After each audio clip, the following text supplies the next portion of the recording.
So how many teeth do a chicken have? They actually have no teeth. They just have a beak that they pick up their food with, and then chickens have two stomachs. It'll pass through the first stomach called the proventriculus, and then pass into the gizzard known as the ventriculus.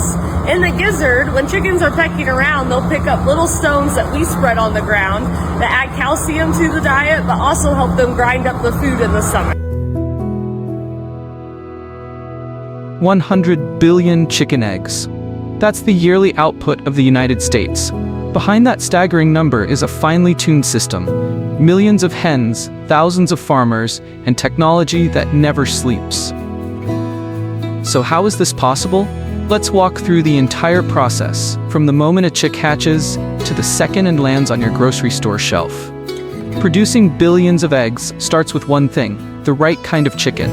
Not all chickens are created equal. While some breeds are raised for meat, known as broilers, others are bred specifically for laying eggs. The superstar of the egg industry is the white leghorn. White leghorns are small, light birds with white feathers and bright red combs. They're efficient eaters, hardy, and capable of producing up to 320 eggs a year under optimal conditions. They've been selectively bred for decades to lay almost daily, producing eggs with strong shells and consistent size. But egg production isn't just about one breed. Brown egg layers, like Rhode Island Reds or Highline Browns, are also popular, especially for consumers who prefer brown shells. The inside of the egg is the same, but the shell color can influence buyer preference in different regions. From hatcheries, chicks destined to become layers are raised in carefully controlled environments for the first few weeks of life. They're vaccinated, monitored for health, and fed a starter diet to help them grow strong bones and feathers. By about 18 to 20 weeks of age, these pullets, young hens, are ready to start their laying careers. For a hen to produce an egg almost every day, her environment needs to be perfect. Modern poultry barns are highly engineered spaces. Inside, the temperature is kept around 70 degrees Fahrenheit year-round. Ventilation systems constantly refresh the air to keep it clean and reduce ammonia buildup from manure. Light is another crucial factor. Hens lay more when they have long days, so farmers use artificial lighting to give them about 16 hours of light daily. This tricks the hen's body into thinking it's summer all year long, the natural season for peak egg production. Space and comfort also matter. While traditional barns use cage systems for efficiency, there's a growing shift toward cage-free and free-range systems. In these, hens can move around more freely, roost, and dust bathe, while still having controlled access to food and water. This balance between comfort, health, and productivity is at the heart of modern egg farming. A stressed or unhealthy hen simply won't lay as much, so keeping the flock happy is in everyone's best interest.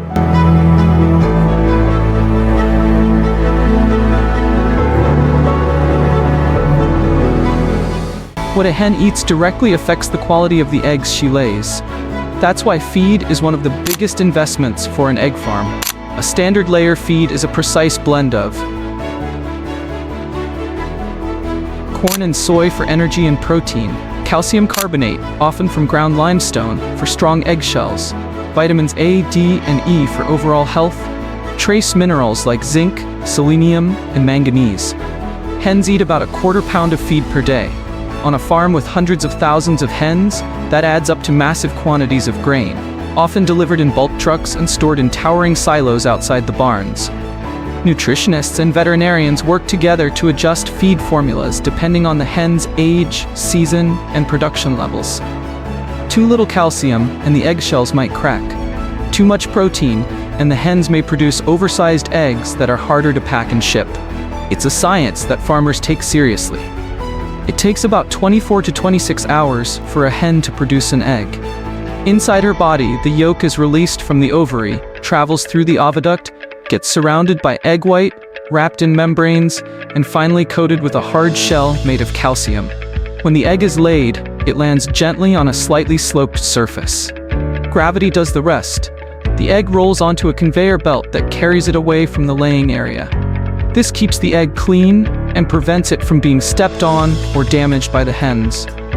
On some farms, collection is continuous throughout the day. The belts run slowly, moving eggs toward the processing room where the next phase begins. Eggs fresh from the hen are safe, but may have bits of dirt or feathers on them. In the processing area, they're washed in warm water and gently scrubbed with food-safe brushes. The washing process also removes the natural outer coating, so eggs are dried and sometimes lightly coated with mineral oil to help seal the shell. Next comes candling. Once done with real candles, now done with high-speed cameras and bright lights. This step checks for cracks, blood spots, or other defects. Any eggs that don't meet quality standards are diverted for other uses, like pasteurization for liquid egg products. Grading assigns each egg a size: small, medium, large, extra large, or jumbo, and a quality grade, AAA or B. In the US, most eggs in grocery stores are grade A large, the sweet spot for size and quality that most recipes call for. Packing is fast. In large facilities, robotic arms and conveyor systems can pack up to 150,000 eggs per hour into cartons or flats. Each carton is stamped with a code showing the packing date and farm identification. Producing 100 billion eggs a year means nothing without a lightning-fast delivery system. Eggs are highly perishable, so speed matters. After packing, eggs are stored in refrigerated rooms until they're loaded onto trucks. These trucks keep the temperature at or below 45 degrees Fahrenheit during transport. Most eggs reach their final destination, grocery stores, restaurants, or food manufacturers, within 72 hours of being laid. The logistics network is massive. Eggs move from rural farms to urban supermarkets, crossing thousands of miles in refrigerated trailers. Large supermarket chains often have central distribution centers where eggs from multiple farms are combined and then sent out to stores. While we think of eggs as food, they have many other uses. In bakeries, they provide structure to cakes and cookies. In food manufacturing, they bind ingredients together in products like pasta and mayonnaise. Eggs are also crucial in medicine. Some vaccines, including certain flu shots, are made using fertilized chicken eggs as a growth medium for viruses. Even the cosmetics industry uses eggs in products for their proteins and emulsifying properties. This means the demand for eggs is steady year-round. Holidays like Easter or Christmas see spikes in retail egg sales, but industrial demand keeps farms busy every single day. The American egg industry is evolving. Consumer demand for cage-free eggs is rising, and major retailers have pledged to source only cage-free products in the coming years. This requires huge investments in infrastructure, as cage-free barns take more space and are more labor-intensive. Sustainability is also a focus. Many farms are installing solar panels, using wind energy, and recycling manure into fertilizer. Water usage is being reduced with better cleaning systems. Feed efficiency is improving with the help of precision agriculture, using data to grow and blend grains with minimal waste. So how do you produce 100 billion chicken eggs a year? You start with the right hens, give them the best possible care, feed them precisely, keep their environment perfect, collect their eggs gently, clean and grade them with care, and move them quickly into the hands of consumers. It's one of the largest, most coordinated food production systems in the world, and it runs so smoothly that most of us never even notice. The next time you crack an egg into a frying pan, think about the journey it's taken, from a carefully bred hen, through a perfectly timed supply chain, to your kitchen.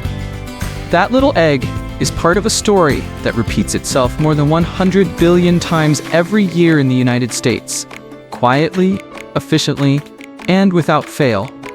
If you enjoyed this inside look at how America produces 100 billion eggs a year, make sure to hit that subscribe button. We've got more fascinating stories about how the things you love get made, and you won't want to miss what's coming next.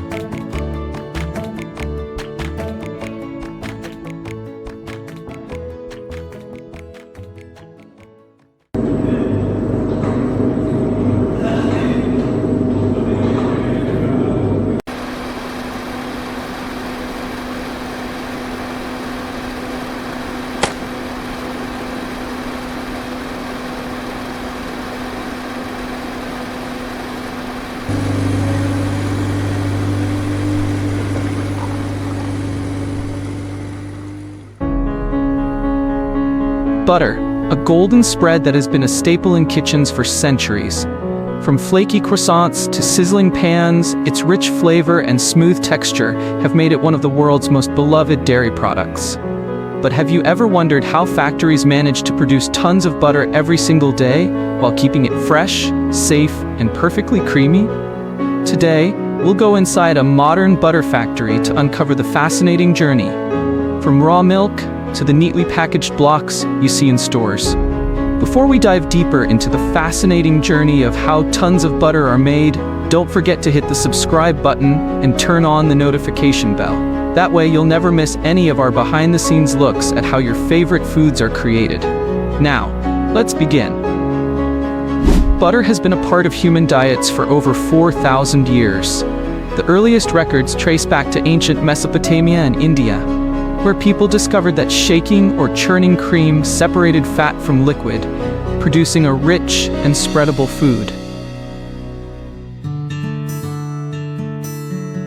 In medieval Europe, butter was so valuable it was often used as a form of tribute or trade, and monasteries became known for perfecting its production. By the 19th century, with the rise of industrialization, butter production shifted from small farms to mechanized creameries, making it more widely available. Today, modern factories produce thousands of tons of butter daily, combining traditional techniques with advanced technology, ensuring both safety and flavor for consumers around the world.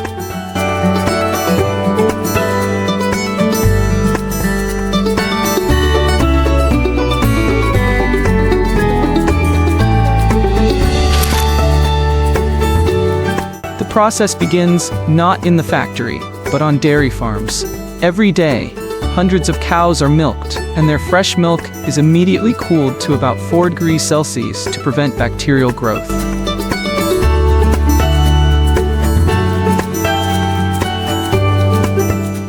Special insulated tanker trucks transport the milk to the factory. Upon arrival, the milk is tested for purity, fat content, and freshness. Any batch that doesn't meet strict quality standards is rejected. The butter-making process requires high-fat cream, so the milk first undergoes separation. At the heart of butter production is the separation of cream from milk.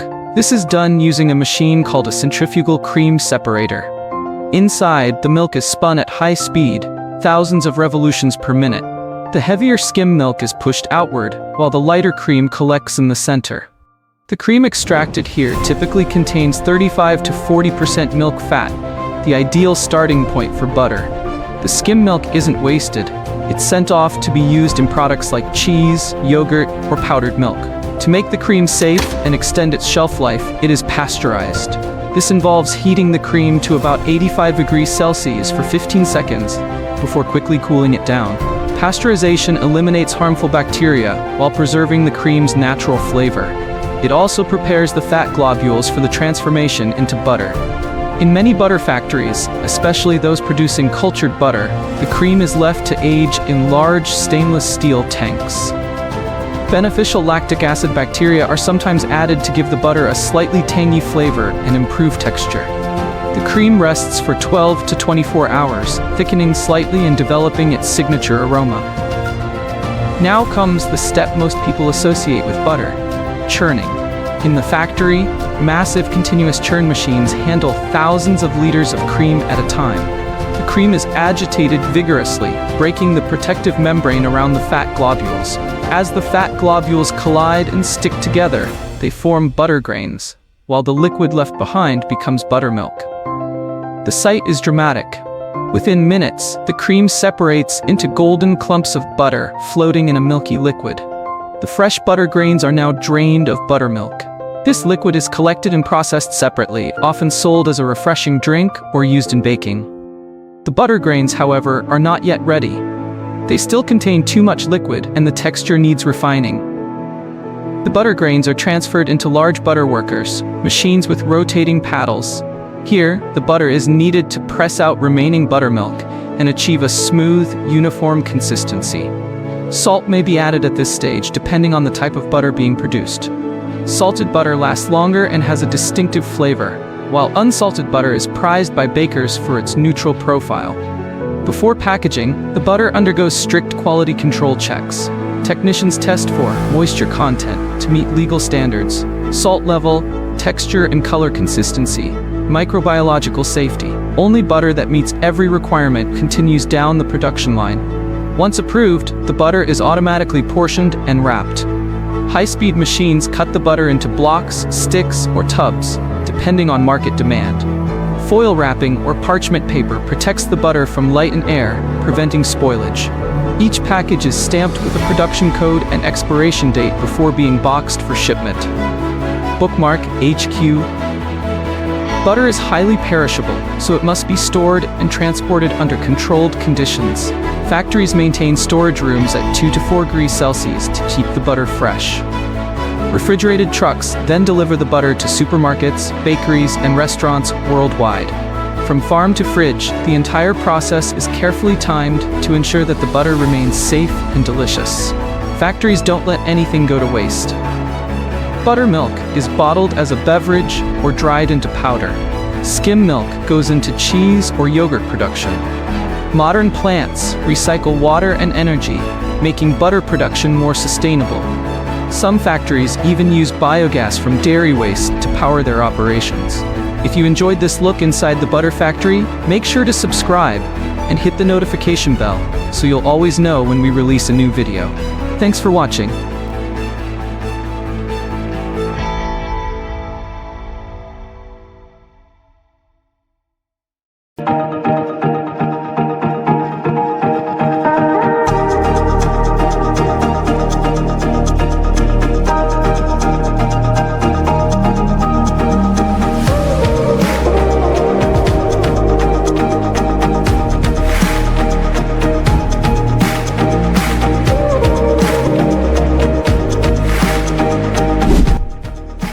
Wool, one of the oldest fibers known to humanity, has clothed us for thousands of years. But today, the humble fleece is no longer just a product of quaint shepherding. It's a massive global industry, with over 1.2 billion kilograms of raw wool produced annually across millions of sheep.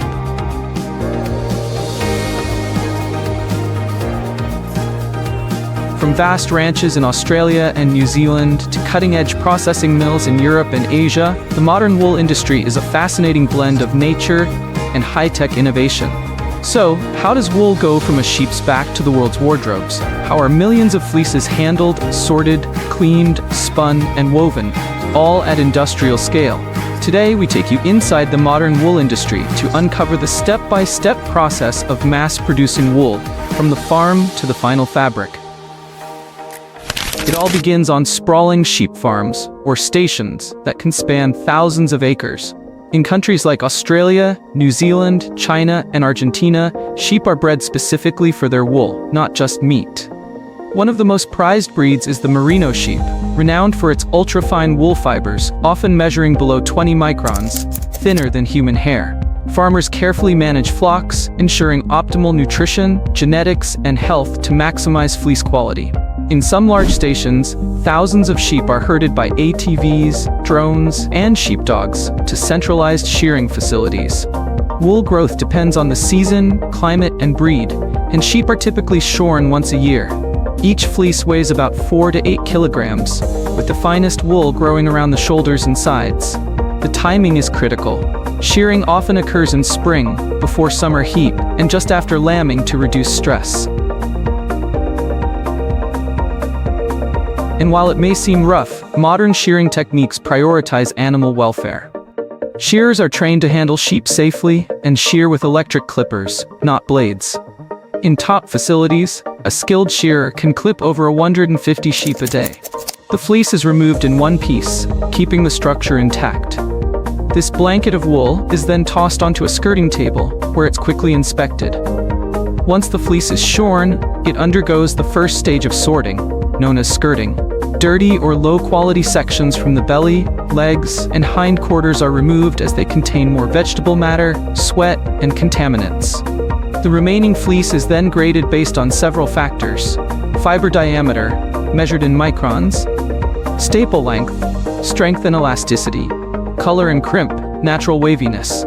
Finer fibers are destined for high-end garments like suits or base layers. Coarser grades may go to blankets, upholstery, or insulation. Each grade is weighed, labeled, and packed into hydraulic wool presses, creating dense bales weighing 180 to 200 kilograms. These bales are barcoded and cataloged for traceability. In major wool-producing regions, these bales are sent to centralized wool auctions or directly exported to scouring mills. Some countries like Australia operate massive weekly auctions, where hundreds of bales change hands between brokers and manufacturers around the world. Raw wool is greasy, loaded with natural oils like lanolin, sweat, dirt, and debris.